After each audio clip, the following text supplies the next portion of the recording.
இங்க இருக்கிற லிங்கத்துக்கு ஒரு சிறப்பு இருக்கு. இது மணலால் ஆன லிங்கம்.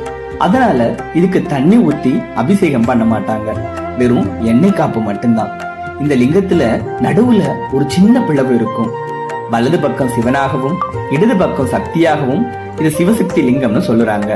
இங்க இருக்கிற எறும்புகள் நாம வைக்கிற பிரசாதத்தை சாப்பிட்டா இறைவனே நேர்ல வந்து அதை ஏத்துக்கிட்டதா ஒரு ஐதீகம்.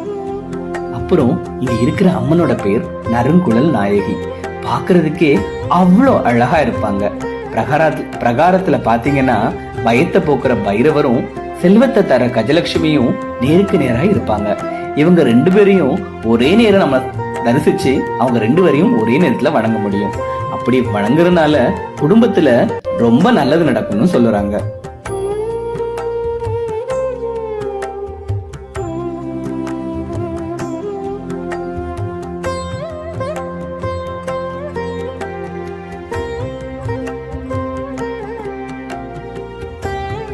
இந்த தலம் ரொம்ப புகழ் பெற்றதா இருக்கிறதுக்கு முக்கியமான ஒரு காரணம் கிரிவலம்.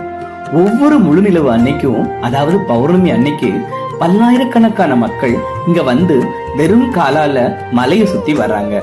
திருவண்ணாமலை மாதிரியே இங்கேயும் கிரிவலம் போறது ரொம்ப விசேஷம். அந்த நிலா வெளிச்சத்துல மூலிகை காற்றை சுவாசிச்சுக்கிட்டே மலையை சுத்தி வரும்போது மனசு அவ்வளோ லேசா இருக்கும். நீங்க இந்த பக்கம் வந்தீங்கன்னா கண்டிப்பா ஒரு முறை இந்த திருவெறும்பியூர் மலையை சுத்தி கிரிவலம் வந்து பாருங்க.